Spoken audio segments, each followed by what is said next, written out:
Perkenalkan, nama saya Noval Baraucaksono, kelas 10 MIPA 2, absen 29. Saya akan menjelaskan tentang Kerajaan Singasari. Kerajaan Singasari adalah salah satu kerajaan Hindu yang tumbuh di Jawa bagian timur. Singasari berdiri menggantikan Kediri ketika Ken Arok menyerbu Daha dan mengalahkan Kertajaya. Kerajaan ini tumbuh menjadi imperium yang kuat dan memperluas cakrawala Mandala sampai dengan Melayu, Tumasik, dan Pahang. Singasari juga melakukan penyebaran pengaruh hingga ke Sulawesi Selatan dan Maluku untuk mengontrol perdagangan rempah-rempah dari timur.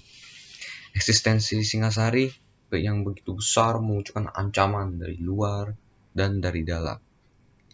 Pada masa ini, catatan dalam kitab maupun peninggalan arkeologi dapat dibaca dengan jauh lebih jelas dibandingkan dengan periode-periode sebelumnya. Asal-usul nama sebenarnya dari Kerajaan Singasari adalah Kerajaan Tumapel yang beribu kota di Kutaraja. Asal-usul penamaan Singasari bermula saat Raja Wisnuwardana menunjuk anaknya yang bernama Kertanegara sebagai putra mahkota dan mengganti nama pusat pemerintahan kerajaan menjadi Singasari. Kerajaan Singasari merupakan kerajaan bercorak Hindu-Buddha yang terletak di daerah Malang, Jawa Timur.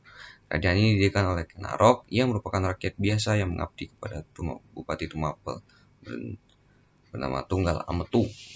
Ken Arok memiliki keinginan untuk menikahi Ken Dedes yang merupakan istri Tunggal Ametung. Seluruh wilayah Kediri dipersatukan dengan Tumapel. Inilah cikal bakal lahirnya Kerajaan Singasari. Letak Kerajaan Singasari terletak di Jawa Timur, berpusat di Kutaraja atau Tumapel. Tumapel adalah kerajaan daerah milik Ken Arok yang didapatkannya setelah mengalahkan Tunggal Ametung. Setelah mengalahkan Kertajaya di Gantar, ia memasukkan wilayah Kediri sebagai bagian dari kerajaan Tumapelnya, atau yang disebut Kerajaan Singasari. Selama Kerajaan Singasari berdiri, terdapat beberapa raja-raja yang pernah memerintah, di antaranya Ken Arok sejak tahun 1222 hingga 1247, cukup lama.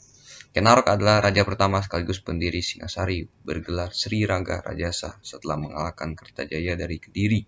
Beberapa sumber menyatakan bahwa ia berasal dari rakyat biasa dan bukan kalangan elit. Namun namanya jelas tercatat dalam Prasasti Barawi, Prasasti Maribong, Prasasti Kusmala, dan Prasasti Mantu.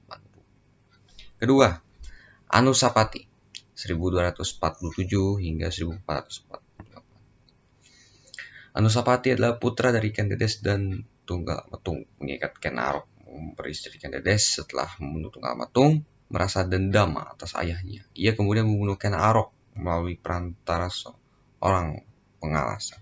Ia naik tahta sekitar tahun 1247, namun ia berkuasa hanya sekitar 1 tahun ketika berita pembunuhan Ken Arok didengar oleh anaknya yang lain, Pahti Tohjaya. Merasa tidak terima dan membunuh Anusapati. Ketiga, Tohjaya. Panji Tohjaya naik tahta menggantikan Anusapati, namun ia hanya berkuasa selama kurang dari 1 tahun ketika ada pemberontakan yang dilancarkan oleh kalangan Rajasa dan Sinlir yang menyerbu istana. Tohjaya sempat melarikan diri ke Kata Lumbang, namun tewas karena luka tombak yang didapatkan. Keempat, Wisnuwardana. Rangabuni naik tahta menggantikan Tohjaya dengan gelar Sri Jaya Wisnuwardana. Ia memerintah bersama Mahisa Campaka, cucu Ken Arok dan Ken Dedes. Wisnuwardana berkuasa cukup lama dalam masa kurang lebih selama 20 tahun. Hanya Wisnuwardana yang mewariskan tahta langsung kepada anaknya, yaitu Kertanegara. Terakhir, Kertanegara. Kertanegara merupakan raja terakhir sekaligus terbesar dalam sejarah Singasari. Ia melakukan perluasan cakrawala Mandala Singasari ke barat melalui ekspedisi Melayu tahun 1275, melakukan Melayu, Tumasik, dan Pahang. Dilanjutkan dengan mengalahkan Bali pada tahun 1284. Seluruh Jawa berada di bawah kekuasaan Singasari meskipun tidak ditaklukkan secara militer. Kertanegara juga menjalin persekutuan dengan Kerajaan Cham. Kerajaan Singasari juga menggunakan bahasa Jawa kuno dan bahasa Sanskerta dalam kehidupan sosial.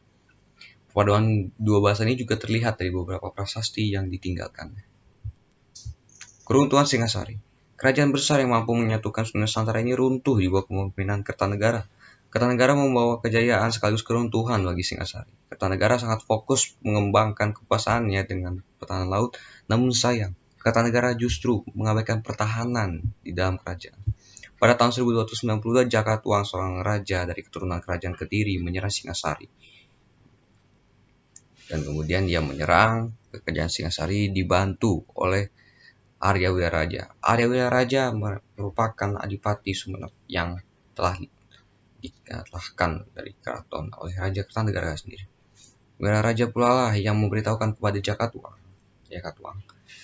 waktu tepat untuk menyerang Singasari, yaitu pada waktu ketika tentara Singasari sedang berada di Melayu.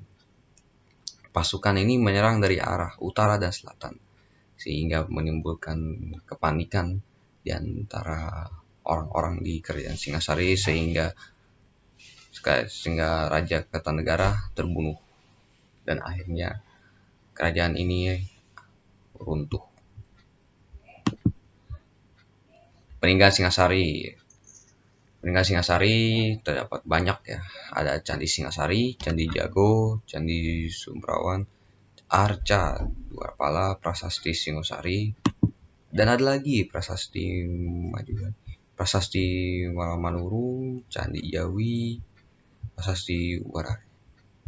Itu adalah beberapa peninggalan Singasari ya, dan rata-rata peninggalan Singasari ini berupa candi, ada pula arca serta prasasti yang ditinggalkannya. Ya, terima kasih atas perhatiannya. Kurang lebih mohon maaf. Wassalamualaikum warahmatullahi wabarakatuh.